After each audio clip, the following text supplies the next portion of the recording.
On December 27, 1892, Livingstone and Biddle College, now known as Johnson C. Smith University, played in Salisbury, North Carolina, with Biddle winning 5-0. Over time, HBCU football has evolved. HBCU football's popularity continues to rise. Millions attend games each year and millions more watch on television. The HBCU bands provide some of the top entertainment in the country. Over that time, some of the best players to ever play in the National Football League played at HBCUs. Every Monday through Friday on the HBCU Football Daily Podcast, national radio and television host Donal Ware takes a look at what's happening in HBCU football and talks with coaches, players, administrators, and media about the season. Make sure you join the conversation on social media. Now, here's your host, Donal Ware. This is the HBCU Football Daily Podcast for today, Tuesday, August 29th. I'm Donal Ware. And look, week one, we've already had the opening week. So we're just Thursday night. There's quite a few games on Thursday night. And one of the interesting things, and we'll get to this a little bit later in the week, is that there are a lot of key matchups for week one in HBCU football. Generally speaking, you would have seen a lot of the so-called money games in week one, but there are some intriguing matchups, a couple of which specifically in the SWAC will already have respective division implications. So we'll talk a little bit more about that on tomorrow when we start to transition to week one. Of course, it is Takeaway Tuesday here on the HBCU Football Daily Podcast. We're going to start things off this way prior to getting to some of my takeaways.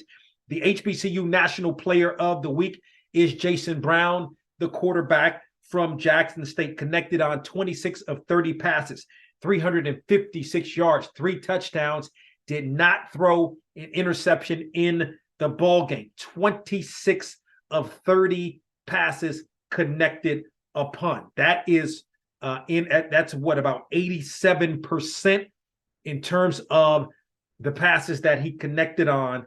And he had a whale of a football game. And part of some of my takeaways have to do with that football game, and specifically with Jackson State and South Carolina State. So let me start with takeaway number one.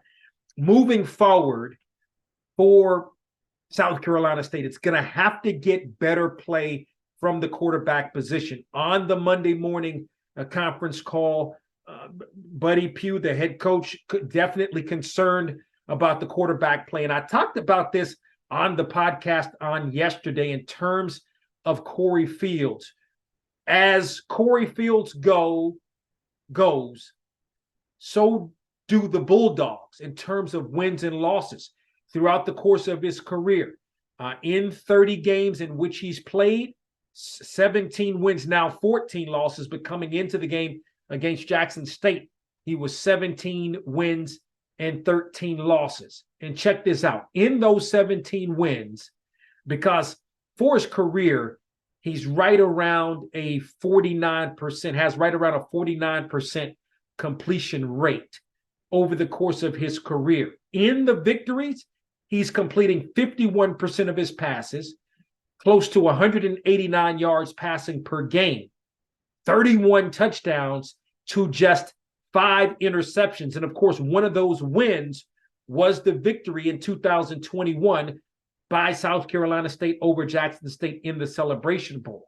In the losses, he's completing just 46% of his passes, right at about 165 yards per game, 16 touchdowns to 23 interceptions. So clearly, as he goes, so do the Bulldogs. I think a bit of the issue is that he's got a low completion percentage anyway. Now, maybe part of this for this particular game because he's been with the program. This is his 5th year in the program. So maybe part of that was because he was coming off the injury from the latter half of the season. We'll see how that plays out. And we'll talk. There's another one of my takeaways I'll talk about a little bit momentarily. But I mean, if you're a Bulldogs fan, you got to be concerned about the quarterback play. I think the running back play is more than or the running backs, I think, are more than sufficient. I think that's going to be certainly a key for South Carolina State this upcoming season. But again, you've got to get because, I mean, if I look at Jaron Howell, he had 48 yards rushing, and South Carolina State rushed for a respectable 137 yards in the game against Jackson State.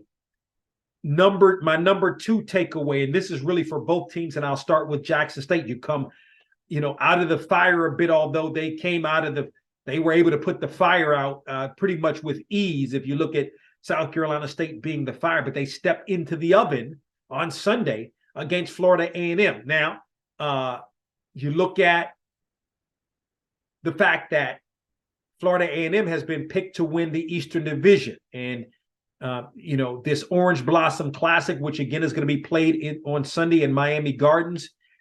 Big football game going back to the 2021 season. It was like a 7-6 affair with Jackson State winning that game.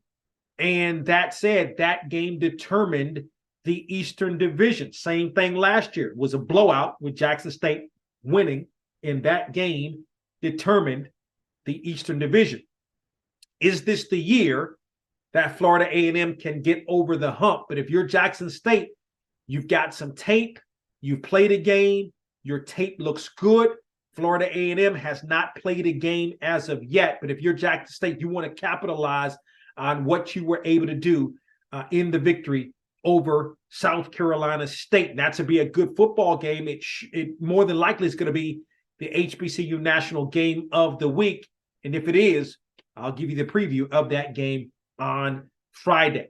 Takeaway number 3, similarly for South Carolina State, out of the fire, into the oven, got to play UNC Charlotte. So South Carolina State is playing up, but it wasn't only the offense or the quarterback play for South Carolina State in the loss against Jackson State. And a lot of times you can say, well, if the offense is lethargic and not able to get a whole lot done, maybe that affects the defense. Well, no, the defense wasn't good for South Carolina State either in this football game. Gave up, as I mentioned, 356 yards passing. And this is generally a good defense overall under Buddy Pough, and especially in the secondary. Little to no pass rush. Jason Brown had a lot of time to throw the football. Thus, that's why 26 of 30. Think about that. He completed 26 of 30 passes. So between now, meaning Monday, to Saturday, South Carolina State's going to have to figure out something in terms of being able, because Charlotte's going to be able to put up some points. They're going to have a good offense, and South Carolina State's going to have to figure out a way of how to slow down Charlotte and this Charlotte offense. And they've only got a couple of days to do so, because Jackson State absolutely carved up that South Carolina State defense. Takeaway number 4, Buddy Pough's retirement. A little bit more about that on the conference call today. I had it on Monday, as it were. I had a chance to talk with Coach Pough and ask him about, the timing, and was this something he had thought about for quite some time in terms of the retirement, making the decision to make that announcement then. But I also asked him about, and I talked about this on BOXTOROW this past weekend. You're coming in as the head coach in 2020. Yeah, you're an alum. You played under the legendary Willie Jeffers, but you're trying to follow a legend coming in. So I asked him, a little bit about that, and was it difficult following someone, not only following a legend in Willie Jeffries, but then Willie Jeffries is still around, right? Does a lot. He does a lot of fundraising still for South Carolina State, and he's an alum of South Carolina State, meaning Willie Jeffries in of himself. So he definitely said there was some pressure, but again, did a fine job. Multiple MEAC championships, multiple HBCU national championships. But then the other thing I asked Coach Pough was this. He had, 5 or 6 years at the University of South Carolina.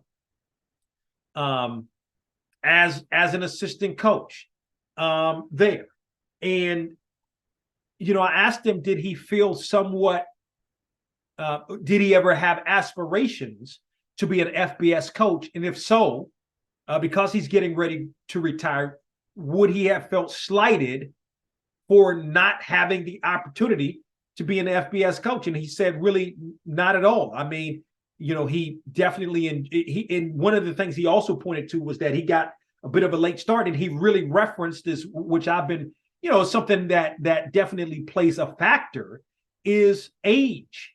He was a high school coach for 15 years. So once you do that, that takes some years off of the possibility of stepping up perhaps to an FBS level. He said he may have entertained some conversation. He didn't say he would necessarily have taken a job, but he would have entertained some conversation as possibly being an FBS coach had that opportunity ever come around. But as he mentioned, by the time, he had gotten rolling at South Carolina State, he had a little bit of age on, you know what I mean? So, but, definitely legendary career for Buddy Pough.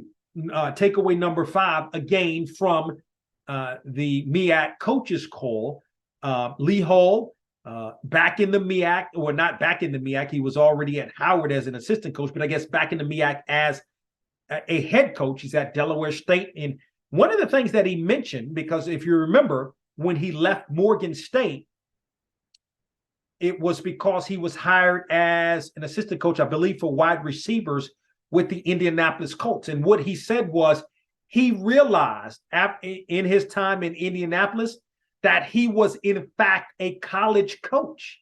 And I asked him about that. I said, well, did you, was this something you coming up, maybe dreamed about being an NFL coach one day, but coming to the realization, as you mentioned, or as he mentioned, that he just wasn't, he was a college coach. And he said, yeah, he definitely dreamt about being an NFL coach, but having that NFL experience, he just realized he was a college coach, had been, with Howard for some time after Indianapolis, and now is the head coach at Delaware State. And remember what he was able to do at Morgan in his first year.